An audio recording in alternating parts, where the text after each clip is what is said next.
মহাভারত। এটা মহাযুদ্ধ হবে, মহাযুদ্ধ।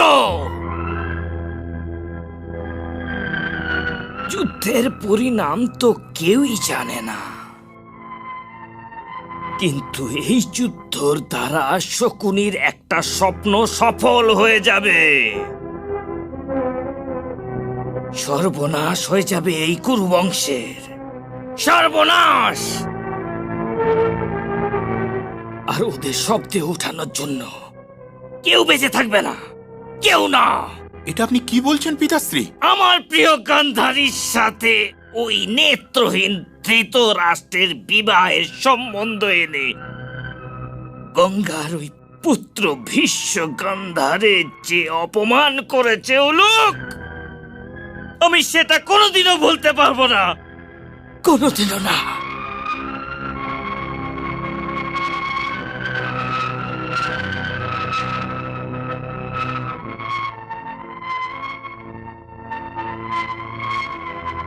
আমি যখনই রাজভবনে যাই,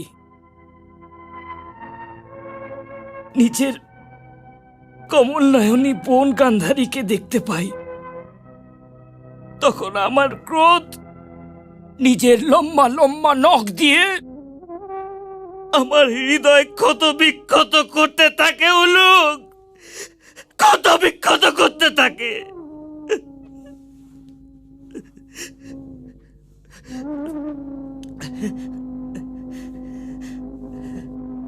কিন্তু তুমি ভয় পেও না পুত্র, তুমি ভয় পেও না।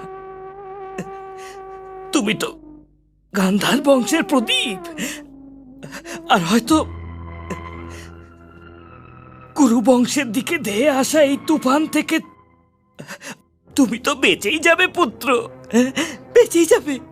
কিন্তু পিতাশ্রী, আমাদের কৌরব আর পাণ্ডবদের যুদ্ধে কি যায় আসে? আমরা তো গান্ধারে ফিরে যেতেই পারি। না পুত্র না, আমি একজন জোয়ারি, হেরে গিয়ে তো উঠে যেতে পারবো না।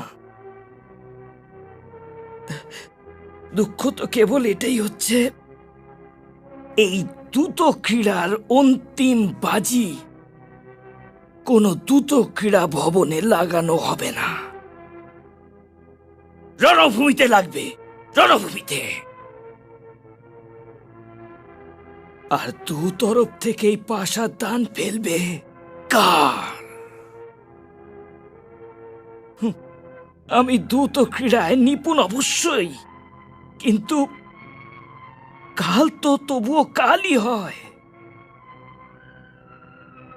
আর আমি ওই সুতপুত্র কর্ণের মতো এমনটাও করতে পারবো না যে বিজয় কিংবা পরাজয়ের বিষয় না ভেবেই রণভূমির উদ্দেশ্যে রওনা হব।